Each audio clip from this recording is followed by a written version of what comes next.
IPL 2026-এ KKR এর যে সেই বিগ হিটার আন্দ্রে রাসেল এবার অবসর নিয়েছে, কিন্তু তার তো অবসরের সময় হয়ে গেছে।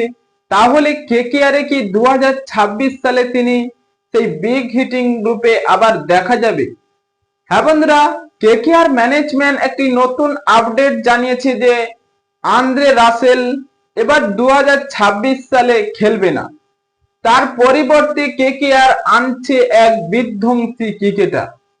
হ্যাঁ বন্ধুরা, কেকেআর যে বিধ্বংসী ক্রিকেটারকে আনছে তিনি সেই অস্ট্রেলিয়ার ক্যামরন গ্রিন।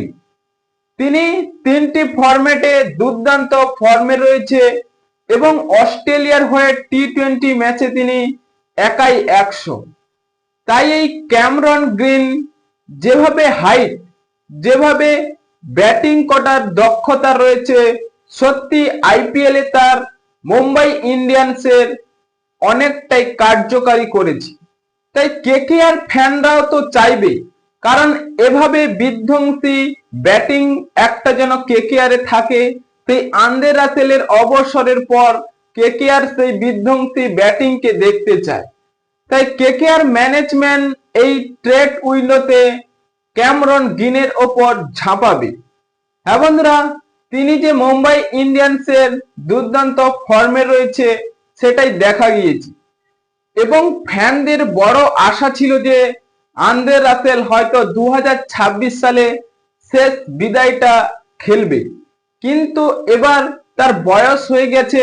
কেকেআর ম্যানেজমেন্ট চাইছে না এই আন্দ্রে রাসেলকে আর খেলাতে। তিনি অনেক পুরনো ক্রিকেটার, কেকেআর এর পুরো মরশুম খেলে এসেছে। তাই কেকেআর ম্যানেজমেন্ট এবার আন্দ্রে রাসেলকে রিটেন করে তারা নতুন ক্রিকেটারকে আনছে। হ্যাঁ বন্ধুরা, কেকেআর এ যে আন্দ্রে রাসেলের পরিবর্তে ক্যামরন গ্রিন আসছে, তাই ক্যামরন গ্রিন কি কেকেআর এ সেই আন্দ্রে রাসেলের অভাবটাকে পূরণ করতে পারবে এবং ফ্যানদের মনটাকে জয় করে নিতে পারবে এই ক্যামরন গ্রিন? তাই আপনাদের মতামত কমেন্ট বক্সে লিখে জানিয়ে দিন এবং চ্যানেলটি সাবস্ক্রাইব করে আমাদের পাশেই থাকুন। ভিডিওটি শেষ পর্যন্ত দেখার জন্য আপনাকে অসংখ্য ধন্যবাদ।